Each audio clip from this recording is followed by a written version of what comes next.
What's up, YouTube? It's A Chance of Gaming. Today we're going to be making a little bit of a longer video. It's going to be part 1 of ranking all the bosses in Dark Souls Remastered. It's my personal favorite in the series, and this is all purely my opinion. I hope you guys enjoy the video. Let's get into it. This boss sucks. I don't think there's any argument here. This boss is genuinely the worst boss in this game and possibly even the entire franchise of Souls games. Starting off, it's a gimmick boss, which already docks it a few points. Second, the run back is extremely long, like a minute and a half per attempt. Thirdly, once you attack the weak point, which is part of the gimmick, you have to go to the little balls and then you hit them and they die in one hit. The floor starts to fall from underneath you. And I don't know if you know this, Dark Souls isn't a platforming game. So you have to run around and try to not fall and die instantly, while at the same time, this stupid tree swings its branches at you and it covers the whole screen. It's hard to dodge, does like half of your health every single time you get hit. This boss, there's no redeeming qualities other than it has a somewhat cool design. But genuinely, this boss is horrible. And I wish that Miyazaki spent more time on this boss and this area and the whole second half of this game. An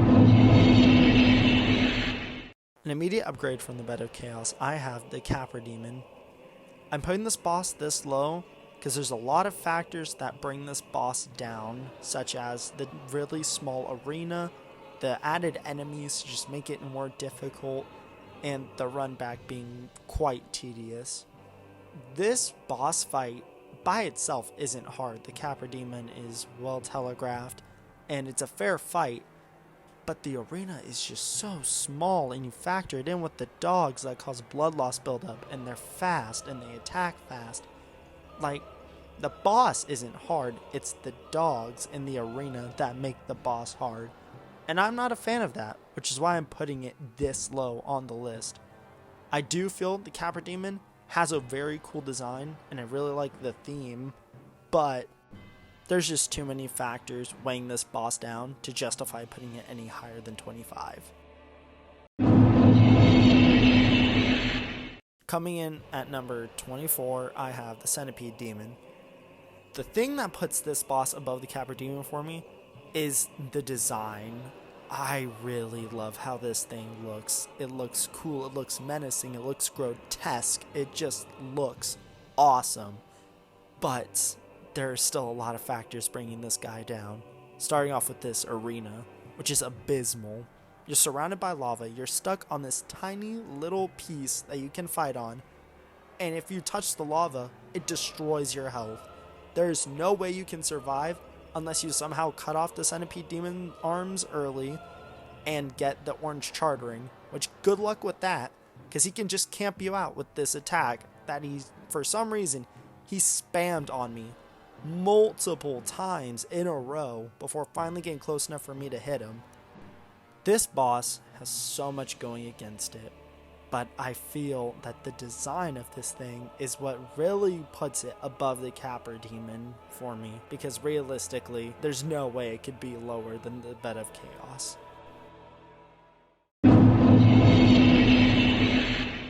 Number 23, I have Ceaseless Discharge. Aside from the disgusting name and the fact it's a gimmick boss fight, I think this boss is pretty cool. I think the lore is really interesting. I think the design is really cool. I think it's the biggest thing you fight in Dark Souls Remastered, if I'm correct. But just there's a lot of factors that overwhelm the negatives of this boss. My only problem is that the fight's kind of boring. You run and grab the armor, and so he aggroes you, and then you run all the way back to the fog wall just for him to leap at you, and then you hit his arm and he dies. You can do this fight at any level and you wouldn't die just because it's a gimmick fight and it's a one-shot guaranteed kill, which I don't really like that, but I feel the lore and the design and the fact that it isn't a BS fight is what puts it above the Capra Demon and the Bed of Chaos. At number 22, I'm gonna go with the Moonlight Butterfly. Definitely the prettiest boss in the game. This boss is beautiful, and this whole setting of Ulysseal is very pretty in my opinion. Accompanied with the theme that plays when you fight this boss, it's beautiful. But in the terms of a boss fight, it's really not that special. The way it works is the boss flies around and shoots spells at you, and the only way you can hit it with melee attacks is when it lands. But sometimes that can take a while. Like, the boss itself, it's a boring fight that is carried heavily by visuals, which I'm okay with. It's a fairly short run back, so if you do die, it's not a big hassle to get back to it. But I'm just putting it low, because as a fight, it's kind of boring. But the visuals and the setting and the music that accompany the boss are what really make it special, in my opinion. At number 21, I'm going to put Pinwheel. I know this might be a little low, but there's not much of a boss here. By the time you fight Pinwheel, you'll most likely kill him in 2 to 3 hits, which was intentional by the developers because you were supposed to come here earlier to kill him, get the Rite of Kindling, but they scaled everything outside of him so that if it's early game, there's no way you can get to him. And on top of that, you'd have to work your way out of the catacombs because you wouldn't have the Lord Vessel yet. If you have the shortcut with the blacksmith, the run back isn't bad at all. If you don't have the shortcut, good luck even getting to this guy. The bone wheels outside of him are way harder than the fight itself, just because with the bone wheels, they're tankier and they hit 50 times and there's like 20 of them, so you will get very overwhelmed. And Pinwheel, as a boss, he just shoots spells at you and he clones himself, but it's always really easy to tell which one's the real Pinwheel, and he just goes down so easily. That's why I'm going to put him at 21 above Moonlight Butterfly.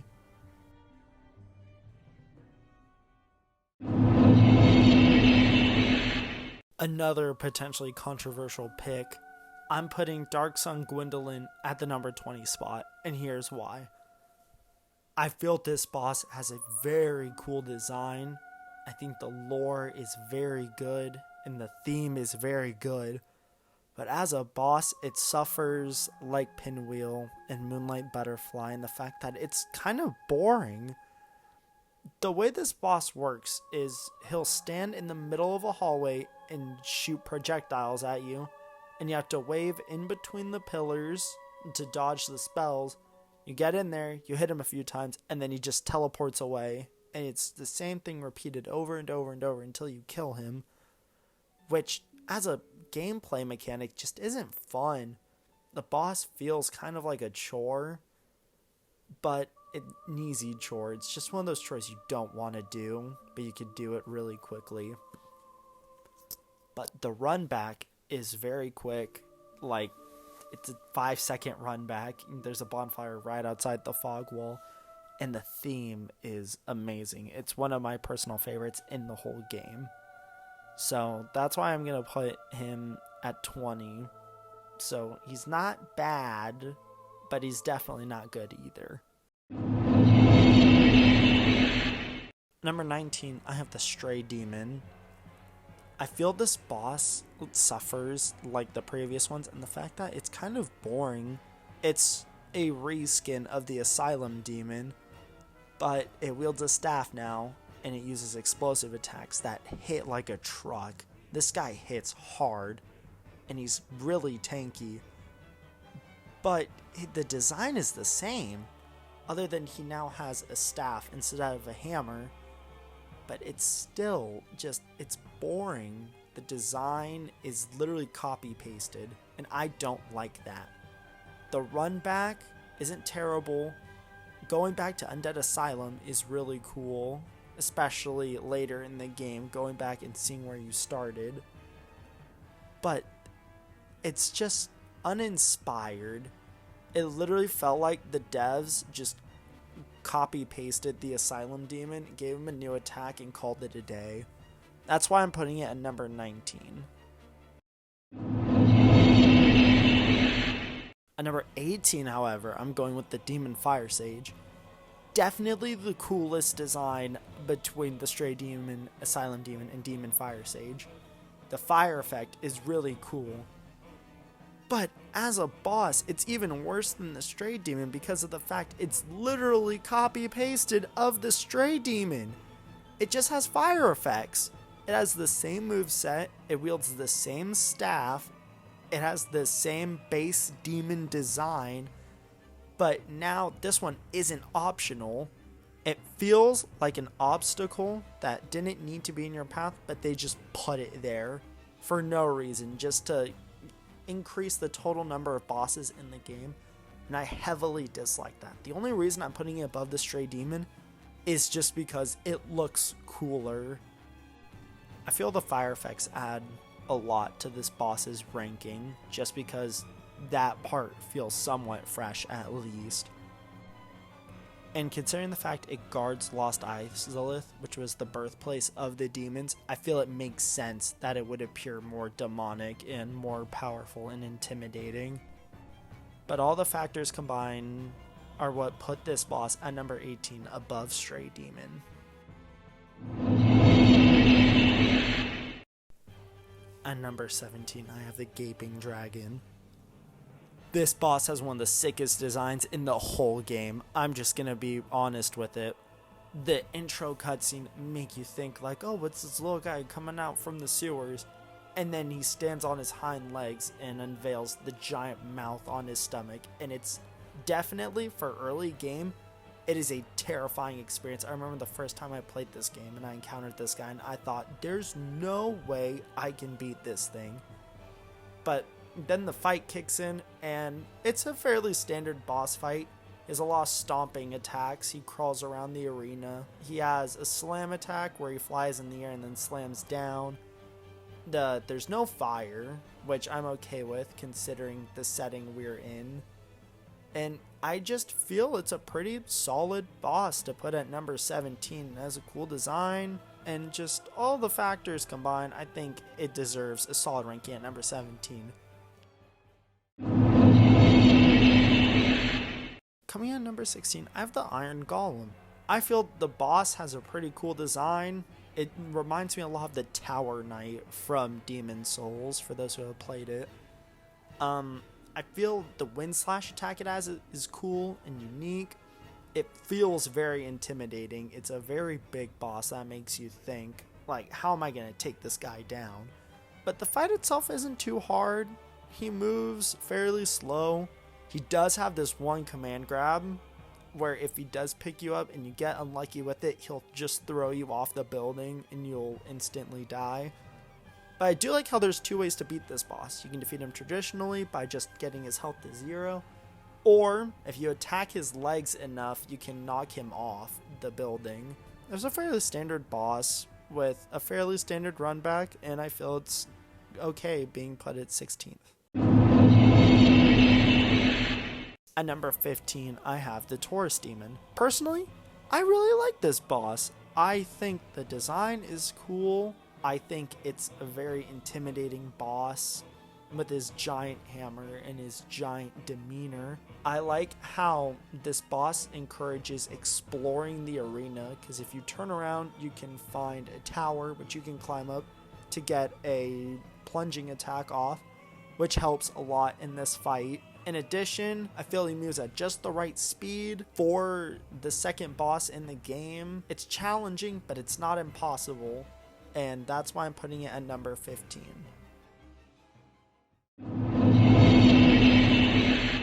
At number 14, I have Seath the Scaleless.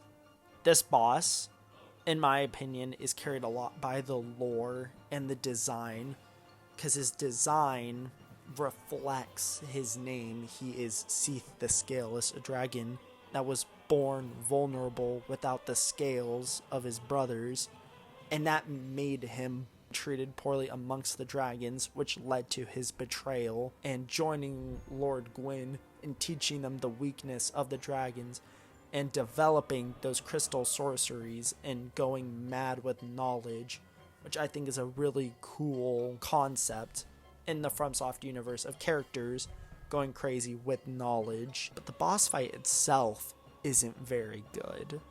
His main attack is he has these little tentacles on the floor and he'll just swing them around and slam them, and though that is his attack, that is what hurts you.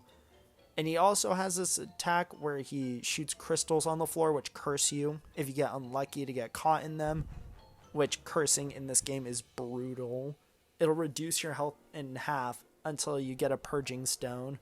But the fight, I feel, is really janky with the tentacles, but I feel the lore and the design and the setting of this boss is what sets it at number 14 on this list above some of the previous bosses.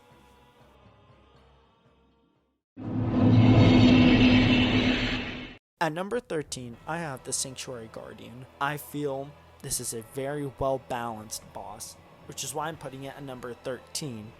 It's balanced and it's fair, and it's the introduction to the DLC, which is one of the best DLCs FromSoft's ever made. I feel fighting the Sanctuary Guardian is unlike fighting any of the bosses in this game because you fight in water and it uses lightning attacks, which once they hit the water causes an AoE, and it's just another thing you gotta look out for when fighting this boss. I feel a lot of factors, including the scorpion tail and the air blasts, add a lot of factors to this fight that make it fun. You're constantly looking out for, oh, he's gonna shoot lightning, so it's gonna be an AoE. Oh, he's flying, so he might use an air blast, or he might use his tail on me, which the tail causes poison buildup because it's a scorpion tail. I feel this boss has a really sick design as well, and the fact that it's a fun fight with a cool design and a cool name and an introduction to a great DLC are what put it at number 13.